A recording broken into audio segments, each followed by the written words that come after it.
People who are the absolute best performers, whether they're athletes or top surgeons or special forces, is there anything they do different consciously in terms of being able to harness that peak performance over time?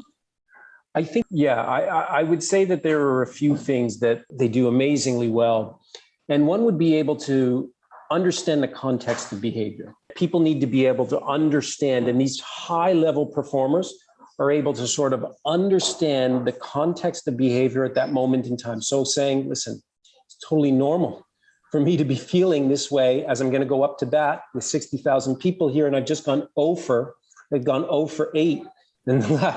But I can separate that, and I can then still put the mental process in place to be able to say, what are the actions that I need to perform right now that, again, I have that clarity towards, that's going to enable me to increase my chances of being successful. Play these little games back and forth, because what we need to understand is that even this idea, again, it comes to this, and again, I'm not trying to undermine it, but I think this sort of like Horatio Alger's method of we just all pull ourselves up by our bootstraps and rah, rah, rah, and I'm maximizing the sense of control. What I've seen is sort of backing down, not so much hubris, an appreciation for where I am in relation to my environment at this moment in time, understanding that what my mind may be thinking could be combined of so many different minds that have led me to this moment in time.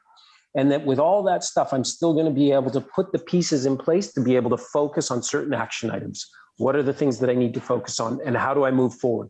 Rather than being, again, so reactionary to, ooh, the pressure, ooh, this, ooh, that, like, but some of these people we've also been able to put into the brain scan. And then what I would say, if it was like separating the behavioral side, and again, I'm more biological in nature and trying to say, what does the brain look like? It is such a wonderful level of efficiency that it's insane. So one example I would give is, okay, you could take one of the best NHL hockey players on the planet, and you could take another pretty good NHL hockey player that's still making $3 or $4 million a year. And when they are performing certain tasks, you ask them to visualize certain things in terms of how they do certain things on the ice, and you watch this light up in real time. The guy that is making $12 million a year has this amazing ability to almost shut off. It's the ability to inhibit. The brain is primarily this amazing compressive tool. You know, it's got 85 billion neurons, and it does what it does, generating 20 watts of electricity. You know, at the brain level, there's almost this beautiful level of efficiency, which then goes back to that sort of self-organizing, interconnected, dynamic sort of flow that's just so wonderful to see when you see it.